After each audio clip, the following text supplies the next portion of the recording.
Hey guys, I'm Chris Buck and a very warm welcome to Friday Fretworks, and this week my signature Yamaha Revstar.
Now, as you've probably guessed, introducing my signature Revstar is something I've wanted to do for quite a long time now. I'll get into exactly how long in a second, but today, 21st of January 2026, finally sees the launch of the RS02CB, my signature guitar. And as much as I may look like I'm sat here in South Wales at Snake Mountain Studios, thanks to the magic of camera, I'm actually in the US with Cardinal Black for the guitar's official release at the NAMM show. But before we go hurtling headlong to California, I just want to tell you a little story. Now, to reference that current strange social media trend, the year is 2016 and I've just got my first Revstar, an RS720B.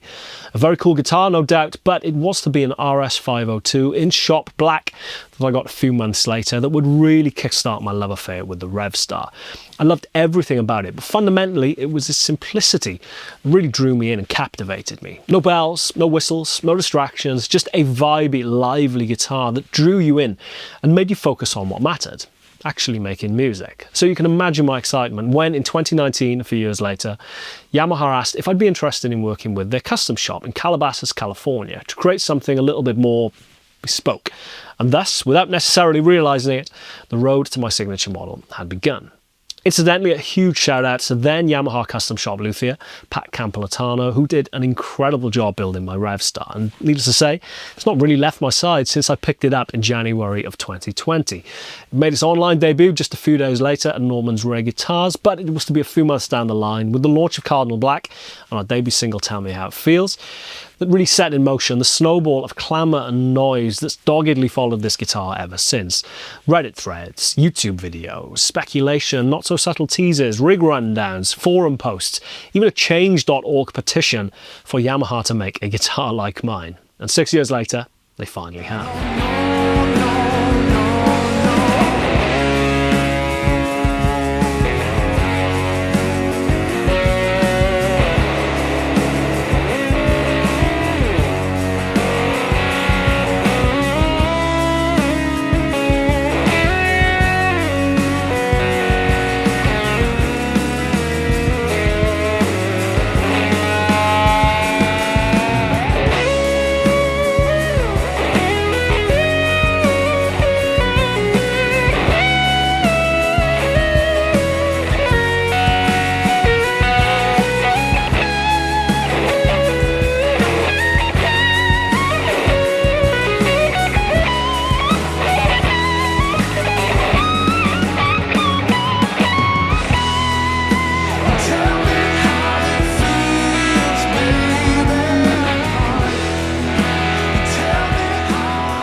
So what makes it a signature model? Well, aside from my actual signature on the back of the headstock, which is pretty cool, admittedly, it's worth mentioning actually in that regard that Yamaha were initially trying to persuade me to put my signature on the truss rod cover, but I quite like the idea that this is such a cool spec of guitar, if I say so myself, that I hope it has the ability to kind of transcend association with any one person. So I thought something a little bit more discreet, a little bit more subtle, I guess. Tucking it away in the back of the headstock was probably a good call. But aside from my actual signature, I guess you can kind of think of it as a new streamlined version of my custom shop guitar that I've been using for the last 6 years. Now, first and foremost, we've got Tone Pro's wrapover tailpiece. Now, I'm a huge fan, and I've always been a big advocate of wrap tail guitars. For me, they feel like the truest conduit between a guitar's natural innate acoustic resonance and its electric tone. But obviously in years gone by on various guitar models throughout history, that would have invariably come at the expense of being able to intonate or properly tune your guitar. But obviously with the Tone Pros, you get the best of both worlds. You get that connection to the body,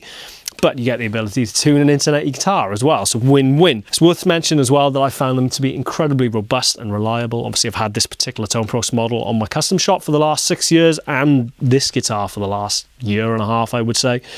And I've just found them to be incredibly robust. It's also an incredibly rare occurrence that I snap a string with one of these, which for a man as famously heavy-handed as myself, is kind of really going some. Next up, we've got two custom voiced P90s and a 3-way selector switch. Now the pickups in particular were undoubtedly the part of the guitar that was the most work, but probably the part that I'm most proud of, if I'm entirely honest. We went through innumerable prototypes over the course of about 2 years, I would say. Just ask Hugh Price, actually, the poor bugger tasked with changing the myriad prototype pickups in and out of different guitars, suggesting spec changes, magnet choice, etc., etc. But ultimately, his years and experience were absolutely invaluable to the process. Now, the result is a set of P90s that I've actually had in my custom shop for probably the last 18 months or so, I would say. Definitely throughout the recording process at Midnight in the Valencia, and absolutely through all of the subsequent tours. Honestly, I've been pretty spoiled over the years when it comes to P90s. I've been very fortunate to have a couple of different original 50s sets in my custom shop at various points.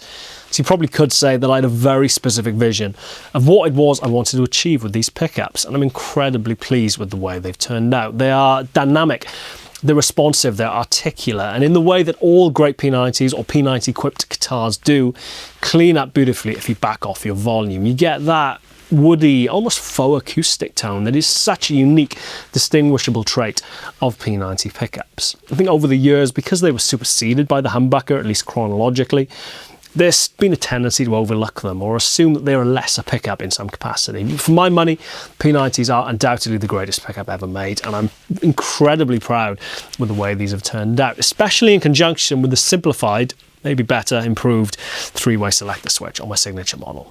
Sounds a bit like this.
Next up, got the body, which, much like my custom shop, is chambered mahogany finished in honey gold. Now, I know some of you may be disappointed to learn that it's finished in polyurethane as opposed to nitrocellulose, but aside from the obvious health hazards of spraying nitrocellulose on such a large scale required to produce a core line signature model, I know that paint coming off or wearing off a guitar with such enthusiasm, should we say, as it does on my custom shop, isn't for everyone. Ultimately, there's a reason that most guitar manufacturers move from using true nitrocellulose to using polyurethane. It's more robust, it is harder wearing, and it doesn't present so many health hazards when being sprayed.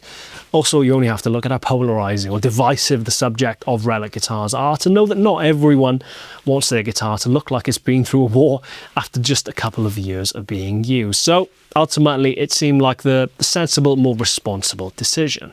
Same with the rosewood fingerboard choice over ebony. Again, it's just a more responsible, environmentally friendly decision for a guitar that's going to be produced on such a large scale. Staying with the neck, we've got carbon fiber reinforcement in line with the new generation of Revstar Professionals and Standards, as well as my custom inlays as well, taken from that first 720 that I had back in 2016. Of course then, last but not least, we've got my neck profile, which is something that I've always loved about my Revstar. Moving to the back of the neck, we've got a beautiful satin finish, an improvement I thought actually on the new generation of Revstars over my custom shop. My custom shop can feel a little bit kind of tacky under fingers, especially in more hot, humid climates. This, however, keeps things slick, keeps things moving, whatever the weather. Going to the top of the headstock, we've got Clouzon style tuners. It's funny actually, in the myriad prototypes that we went through for this guitar, realised that the tuning pegs actually are pretty integral to the overall balance of the guitar, and any propensity that you might get with Grovers to make the guitar a little bit kind of neck heavy, totally negated by using these Clouzon style tuners. As I said, they're great tuners, they've been incredibly reliable for the year or so that I've been using this guitar. Actually, its stability overall, honestly, has been incredibly impressive. I've toured with it through some pretty diverse, should we say, climates, I guess, over the past year or so, from summer in Phoenix to winter shows down in Bavaria, you know, where you're well into sub-zero temperatures. It's just been remarkably stable. It's just a great guitar, if I say so myself. I think I'm allowed to say that.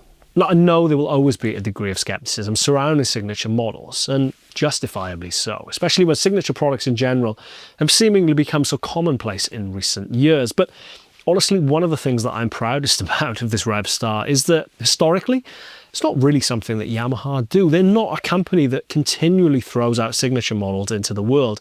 I think I'm right in saying that to find their most recent signature model electric guitar, you have to go back to the mid-90s with the introduction of the Mike Stern Pacifica. It really is a true honour and testament to not only the interest that you guys have shown in this guitar over the years, but the connection that I've forged with my Revstar. I've said this before, but more than any other guitar that I've ever owned, the Revstar feels like my guitar, the truest expression or extension of my personality and my playing style. And it's still not entirely sunk in that it's now a signature model with one of the most ubiquitous and iconic brands in the world. For the first time in my life, I think I truly am at a loss for words. Before I play you out now, I just want to say a sincere thank you, not only to Yamaha for trusting me with your brand, but crucially to you guys for getting me this far and believing in me and making this happen. Without you, this absolutely would not be a thing. I'm going to play you out now. I'm Chris Buck. This is Friday Fretworks. As ever, thank you so much for watching, and I shall see you very soon.